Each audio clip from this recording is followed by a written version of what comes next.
মই হস্পিটেললৈ আহিছিলে অন্তৰা ইনজেকশ্যন ল'বলৈ। তাৰপিছত নাৰ্ছজনীয়ে ক'লে যে 200 টকা দিলেহে ইনজেকশ্যন দিয়া হ'ব। আৰু মই কৈছোঁ মোৰ মানুহজনে মোক 50 টকা এটা দিছে টমটমৰ ভাড়াৰ কাৰণে, মই ক'ৰ পৰা দিম, মোৰ তাতো নাই নহয়। তেওঁ কৈছে নহ'লে তেতিয়াহ'লে ইনজেকশ্যন দিয়া নহ'ব, আৰু নিদিলেও। কি নাম নাৰ্ছগৰাকী? হিমি বৰা। আপোনালোক কোন আহিছিল? মই অকলে আহিছিলোঁ। এইটো কি ইনজেকশ্যনটোৰ নাম?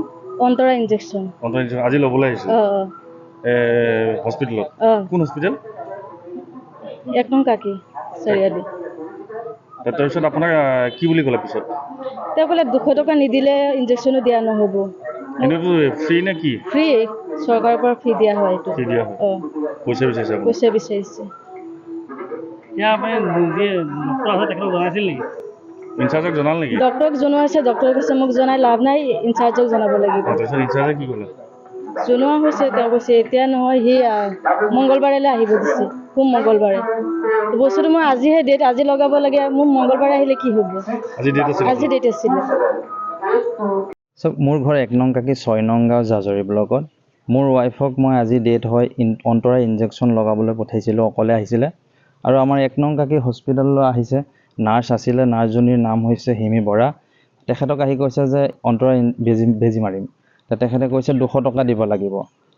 মোৰ ৱাইফে কৈছে যে এইটো চৰকাৰী বেজি হয়, টোটেলি বিনামূলীয়া, কিয়নো পইচা দিম, আৰু মই 50 টকা এটা টমটমৰ ভাড়া লৈ আহিছোঁ, মোৰ তাত পইচা নাই। তেখেতে কৈছে যে পইচা নাই যদি আমি নিদিওঁ। 3 মাহৰ আগত ময়ো লৈ আহিছিলোঁ যে প্ৰথম ড'জ লগাইছোঁ, তেতিয়া মোকো খুজিছিলে যে 200 টকা এটা দি যাওক। তেতিয়া মই কৈছিলোঁ মোৰ তাত পইচা নাই, মই দিব নোৱাৰিম, চৰকাৰী হস্পিটেল, মইনো কিয় পইচা দিম। তেখেতে মোক কৈছিলে নেক্সট টাইম আহিলে ইয়াত নলগাওঁ, তোমালোকে লংকাত গৈ ল'ব লাগিব। চাওক, চৰকাৰী এখন চিকিৎসালয়, ইয়াত যদি আপোনালোকে পইচা বিচাৰে, ইয়াত কি দোকান চলাই আছে নেকি? চৰকাৰে কি আপোনালোকক দৰমহা নিদিয়ে নেকি?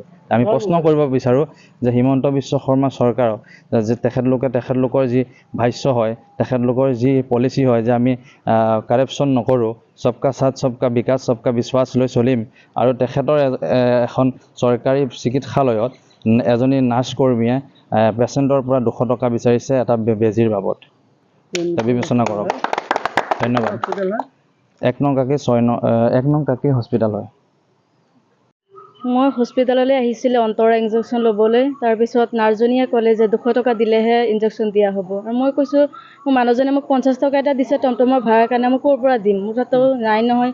তেওঁ কৈছে নহ'লে তেতিয়াহ'লে ইনজেকশ্যন দিয়া নহ'ব, আৰু নিদিলেও। কি নাম নাৰ্ছগৰাকী? হিমি বৰা। আপোনালোক কোন আহিছিল? মই অকলে আহিছিলোঁ। এইটো কি ইনজেকশ্যনটোৰ নাম? অন্তৰা ইনজেকশ্যন। অন্তৰা ইনজেকশ্যন আজি ল'বলৈ আহিছিল হস্পিটেলত? কোন হস্পিটেল? 1 নং কাকি চাৰিআলি। তাৰপিছত আপোনাক কি বুলি ক'লে পিছত? তেওঁ ক'লে 200 টকা নিদিলে ইনজেকশ্যনো দিয়া নহ'ব। এনেইতো ফ্ৰী নে কি? ফ্ৰী, চৰকাৰৰ পৰা ফ্ৰী দিয়া হয় এইটো। ফ্ৰী দিয়া হয়। পইচা বিচাৰিছে আপুনি? পইচা বিচাৰিছে। ইনচাৰ্জক জনাল নেকি? ডক্টৰক জনোৱা হৈছে, ডক্টৰে কৈছে মোক জনাই লাভ নাই, ইনচাৰ্জক জনাব লাগিব। তাৰপিছত ইনচাৰ্জে কি ক'লে? জনোৱা হৈছে, তেওঁ কৈছে এতিয়া নহয়, সি মংগলবাৰলৈ আহিব দিছে, সোম মংগলবাৰে। বস্তুটো মই আজিহে ডেট, আজি লগাব লাগে, মোৰ মংগলবাৰে আহিলে কি হ'ব? আজি ডেট আছিল? আজি ডেট আছিলে। মোৰ ঘৰ 1 নং কাকি 6 নং গাঁও জাজৰি ব্লকত। মোৰ ৱাইফক মই আজি ডেট হয় অন্তৰা ইনজেকশ্যন লগাবলৈ পঠাইছিলোঁ, অকলে আহিছিলে। আৰু আমাৰ 1 নং কাকি হস্পিটেললৈ আহিছে, নাৰ্ছ আছিলে, নাৰ্ছজনীৰ নাম হৈছে হিমি বৰা। তেখেতক আহি কৈছে যে অন্তৰা বেজি মাৰিম। তেখেতে কৈছে 200 টকা দিব লাগিব। মোৰ ৱাইফে কৈছে যে এইটো চৰকাৰী বেজি হয়, টোটেলি বিনামূলীয়া, কিয়নো পইচা দিম, আৰু মই 50 টকা এটা টমটমৰ ভাড়া লৈ আহিছোঁ, মোৰ তাত পইচা নাই। তেখেতে কৈছে যে পইচা নাই যদি আমি নিদিওঁ। 3 মাহৰ আগত ময়ো লৈ আহিছিলোঁ যে প্ৰথম ড'জ লগাইছোঁ, তেতিয়া মোকো খুজিছিলে যে 200 টকা এটা দি যাওক। তেতিয়া মই কৈছিলোঁ মোৰ তাত পইচা নাই, মই দিব নোৱাৰিম, চৰকাৰী হস্পিটেল, মইনো কিয় পইচা দিম। তেখেতে মোক কৈছিলে নেক্সট টাইম আহিলে ইয়াত নলগাওঁ, তোমালোকে লংকাত গৈ ল'ব লাগিব।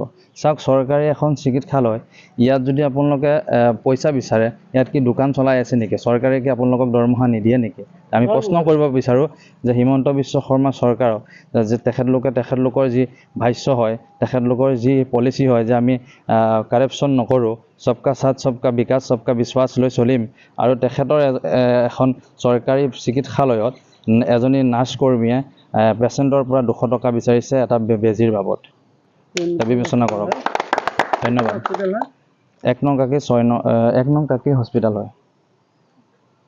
যিকোনো খবৰৰ বাবে যোগাযোগ কৰক 7099017330 লগতে 7099017110 নম্বৰত।